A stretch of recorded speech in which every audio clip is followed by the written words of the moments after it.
Hello, listeners. It's Mallory Willsea, Chief Producer of the Enrollify Network, and I want to take just a moment to tell you about another show on Enrollify that I know you'll love. Mastering the Next is a cutting-edge podcast exploring the future of graduate, online, and non-traditional education through the lens of technology and artificial intelligence. Staying competitive in the world of graduate student recruitment and enrollment means keeping up with the ever-evolving tech trends in higher ed. Join Dr. Ray Lutsky, VP of Strategic Partnerships at Element 451, as he explores what's next at the dynamic intersection of student recruitment and leading-edge technology. Each episode will explore future trends and the technologies shaping the academic landscape of the 21st century. Listeners will be equipped with strategies to meet the evolving needs of today's online and non-traditional learners. New episodes drop every other Friday, and you can subscribe to the show by visiting podcast.enrollify.org or just search Mastering the Next wherever you get your podcasts. Hit it! That's what I'm talking about. Wait! Okay, now, from the beginning. Hit it, boys. Welcome to Higher Ed Pulse, your Monday morning energizer covering insights and trends in higher ed marketing and enrollment. I'm Mallory Willsea, bringing over 15 years of ed tech and marketing expertise to your earbuds. And I'm Seth Odell, joining the Pulse with my own adventures from leading marketing at top universities to founding Kanahoma, one of the industry's fastest growing digital marketing agencies. Each week, we bring you the kind of insider insights you typically only find over cocktails with your pals at a conference. It's fast, it's fun, and it's designed for you, the busy higher ed professional. You're not just listening to another podcast. You're checking the pulse of higher education. Higher Ed Pulse is part of the Enrollify Network, a robust collection of podcasts designed to help higher ed professionals like you grow. Explore our other shows at enrollify.org. Enrollify is made possible by Element 451, the next generation AI student engagement platform, helping institutions create meaningful and personalized interactions with students. Learn more at element451.com. Welcome back to The Pulse. We are live at the EduWeb Summit, and I am sitting across from Christina Inge, who founded ThoughtLight and is the online infrastructure manager and MBA marketing instructor at Brandei University. And it's day one, so Christina, I know you haven't been to a ton of sessions yet, but so far, what's standing out for you at the summit? I'm really impressed by the number of organizations and the number of vendors here who have a good handle on AI. I feel like last year when I wasn't at the EduWeb Summit, but I've been at a multitude of other summits over the last year, and it's night and day the difference between, we're doing quote unquote AI and it's all just very generic and superficial and really just some very simple predictive modeling, to how differentiated and well thought out the AI solutions are here. I really feel like people are hitting their stride with AI, and that's super encouraging. I think other than that, the energy at EduWeb has always been amazing, and it's amazing as always here. So it's not your first rodeo at EduWeb, but you know what? I too have noticed just within these first couple hours, I've overheard so many conversations about artificial intelligence, and I go to probably 6 to 10 events in a year.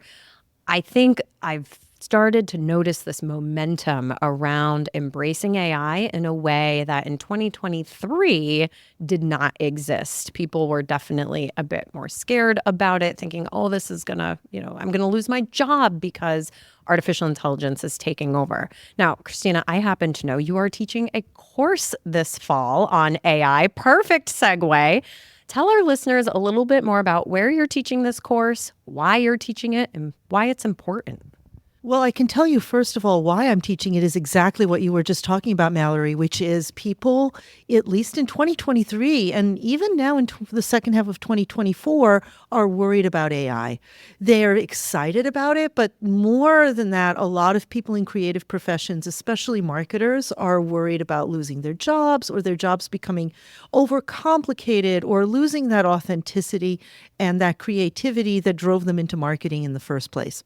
So that's why why I am teaching the Harvard Division of Continuing Education's first ever course on AI in marketing. It is a class for people pursuing their master's degree or their graduate certificate from Harvard in marketing or digital media, but it's also open to other folks who want to attend the class. It's Friday afternoon, early evening class, and it's for mid to senior and even entry-level marketers who want to get a sense of the strategic use of AI all the way from ideation through to evaluation and optimization of marketing programs. Basically, how do you, regardless of your current role in marketing, whether you're a CMO or an individual contributor, integrate AI into your work so that you can work better and so that you can get used to and get comfortable with AI? Because the future belongs to people who know AI, just like a few years ago, the future belonged to people who were comfortable with social or comfortable with mobile.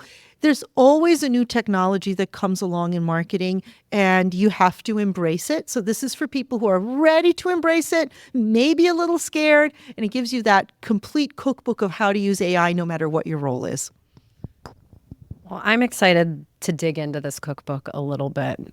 I'll say I heard a quote recently that AI is not going to replace our jobs. It is people who know how to use AI that is going to replace us in the workforce. So it sounds like your course is very well timed. And it's fascinating to me that in your words, you're able to address everything from ideation through evaluation and optimization, because I think my experience over the last couple of years, the ideation phase is where people have embraced AI the most, but have also that's also maybe where it stops. I'm curious to hear what you're recommending around ideation, given it is a great entryway into this. But I'm more interested to hear about the evaluation and optimization side of it. So give our listeners a little sneak peek to some of your class takeaways. I would love to do that, Mallory. So again, we're all using it for ideation, right? We're all using it to break through those creative blocks. And I think part of that's simply because people feel it's the ethically most defensible thing to do. It doesn't feel like, quote, plagiarism or having AI do your job to just have it give you a first draft. And a lot of companies and schools have a policy that you can use it to get those ideas out, but you can't actually do your work with AI. So I'm helping marketers understand that you're still being the creative driver of everything that happens, even if you use AI at every point in the marketing process. You can use it to refine your copy. You can use it, for instance, to edit your videos. I mean, who wants to spend all their time editing videos? It really takes a lot of the grunt work off of our plates as marketers. And nowhere is that actually more the case than in evaluation and optimization, because AI can help you. And there's tons of tools out there that will help you, for instance, quickly run A/B and multivariate tests and see what the winners are and continuously make, for instance, especially multivariate tests easier. They used to be such a pain to set up. But there are so many AI-driven tools out there that will just give you the parameters of what you want to test, and then it will automatically run the tests and look for statistical significance and tell you, boom, this is what you should be doing. This is the combination of copy and button or whatever that's going to give you that winning combination. So I was just recently at the Alteryx Summit in Las Vegas, and I was blown away by, not to call out any particular tool, but they have the best reporting tools that are AI-driven. You can ask it a question, and it will just give you the answer. For instance, which of my segments has the highest propensity to enroll based on geography or age or potential major? And it will create a chart giving you the answer. But let's not even think about a really expensive enterprise tool like Alteryx, which, by the way, I do love them for their higher ed program.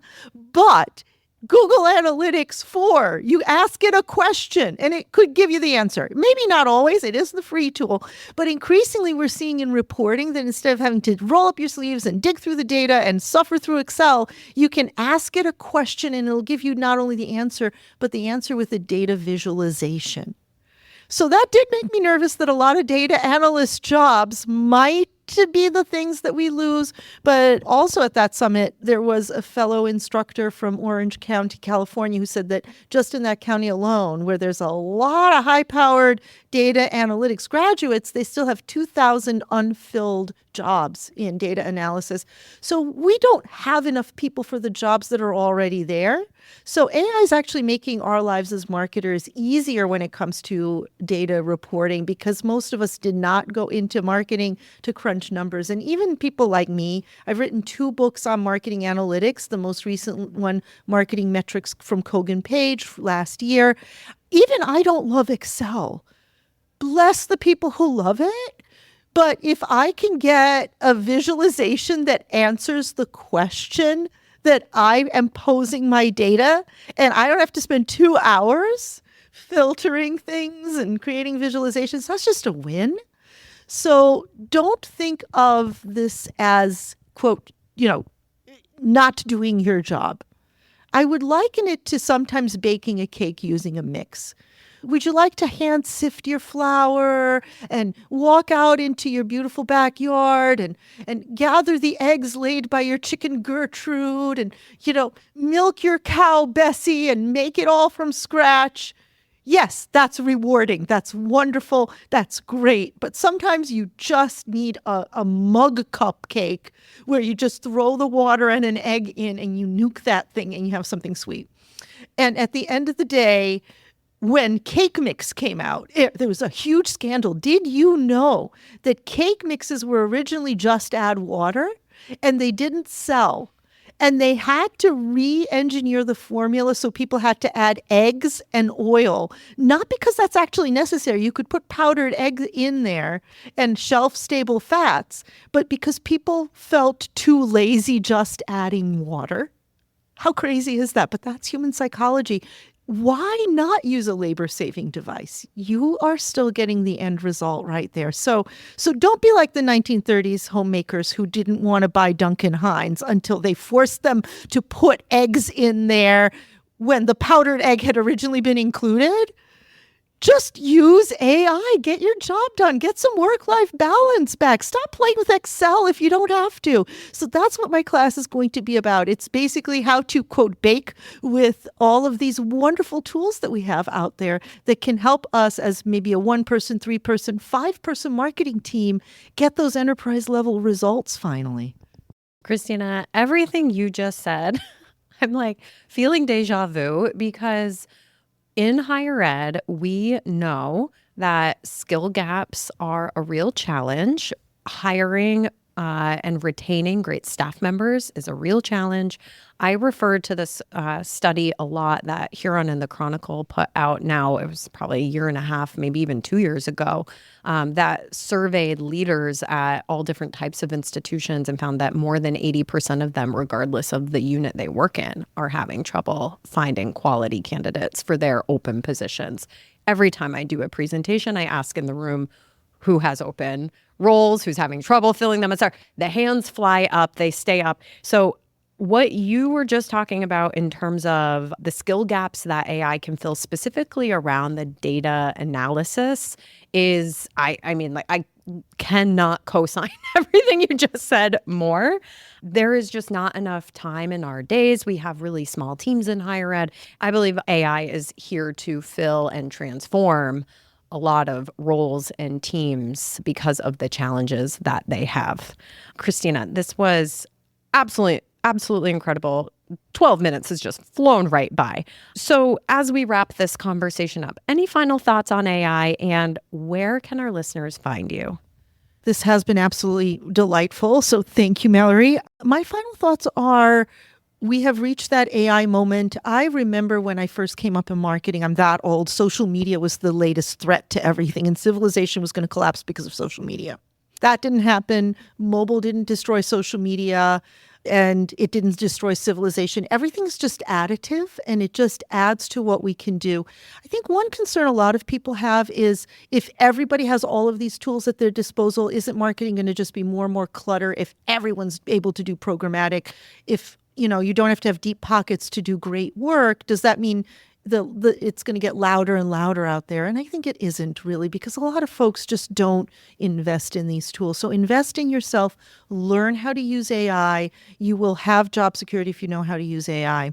Now, if people want to meet me, connect with me, you can find me on LinkedIn. My name's Christina Inge. So LinkedIn.com/in/CHRISTINAINGE. My company is called ThoughtLight, THOUGHTLIGHT. And I'm happy to connect with people on either of those platforms. You can order my book, Marketing Ethics, from Kogan Page, but I'm always happy to talk to fellow higher ed marketing professionals and see how we could help each other and collaborate. Amazing. Well, we'll drop a link to your LinkedIn in the show notes so folks can find you very easily. And again, Christina, thanks for taking, 15, 20 minutes out of your busy EduWeb Summit schedule to chat with me on The Pulse today. And listeners, we'll see you next time. Bye-bye.